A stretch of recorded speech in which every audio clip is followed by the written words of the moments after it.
Hello, Gold participants from around the world. I'm Fleur Bickford, Program Director and MC for Gold Conferences International.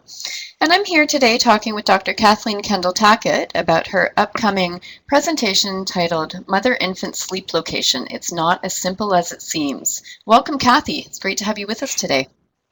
Thanks, Fleur. I'm happy to be here. So just a couple of questions for you, just to give our delegates a little bit of an idea about your presentation. And the first question I have for you is, what do you think is the biggest challenge these days when it comes to safe infant sleep messaging? Well, I think actually, honestly, we've been making a huge mistake, and I say we kind of as the sort of healthcare field, in that we think that, we give a, quote, simple message, and that's going to kind of do the job. And really, the evidence does not support that. That if you just tell people don't sleep with your baby, that they're going to do it. One of the things I actually got really concerned about several years ago, and it's one of the reasons why we did the study, is I started having mothers tell me, okay, they weren't bed sharing, but they were going out with their babies and sleeping on the couch. And if you know anything about like SIDS risk, that's like off the charts risk. So by our messaging and our, quote, simple messaging, we were actually encouraging a much more dangerous behavior. And so that was one of the things that kind of, brought me into looking at mother-infant sleep.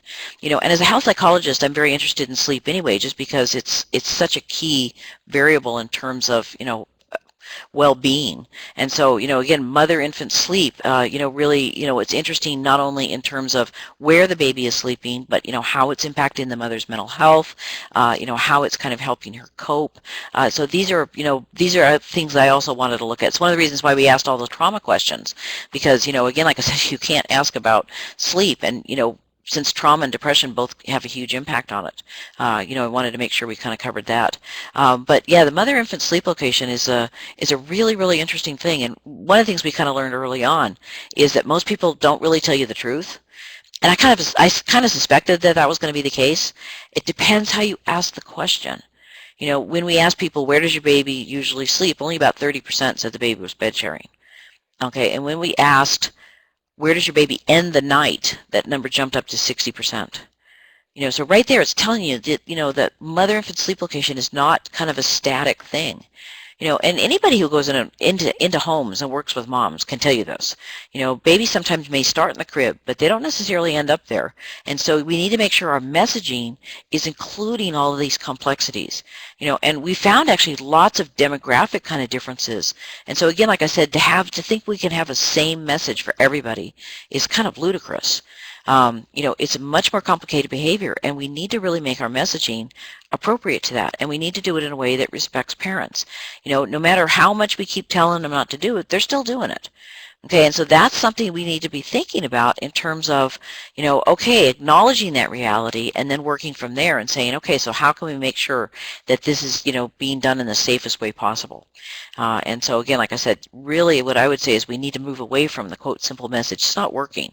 And it's not working because it's not really acknowledging what's going on with mother.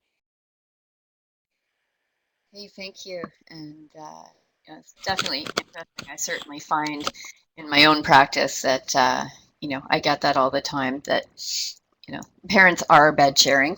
Often they don't want to admit it because they've been told that, they shouldn't. And it is definitely a very complicated situation. So definitely lots of Yeah. complexities there.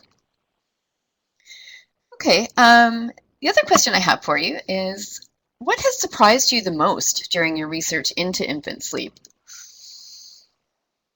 Well, it's kind of funny because, the thing that's interesting about doing the study is how many times I've been surprised.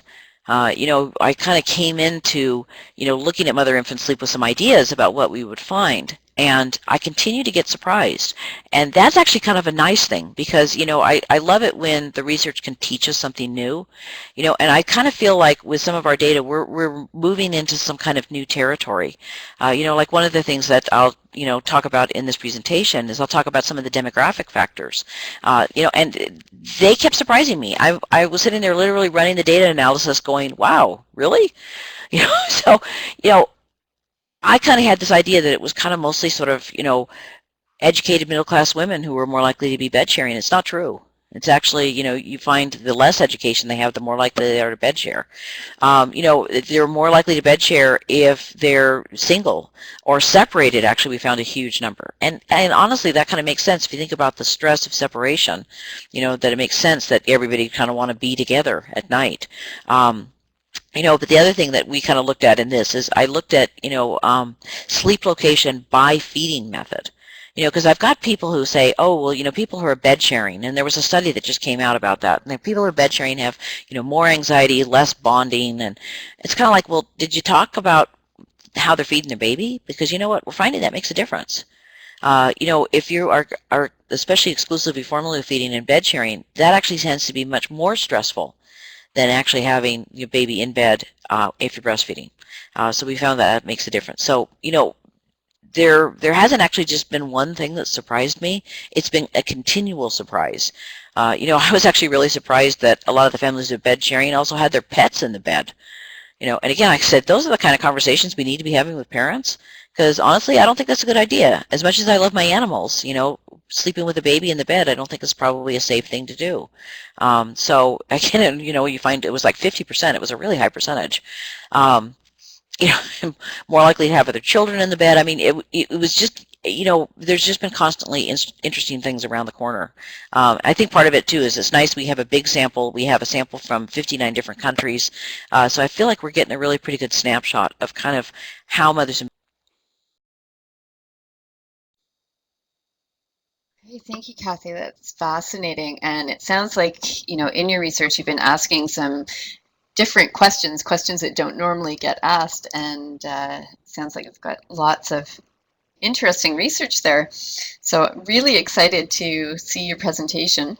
And for our delegates who are listening, who are interested in hearing more about the research and all of these facts and results that Kathy's been talking about, you can hear her presentation as part of the infant sleep add-on package for the Gold Lactation Conference. So that is available in conjunction with the main conference.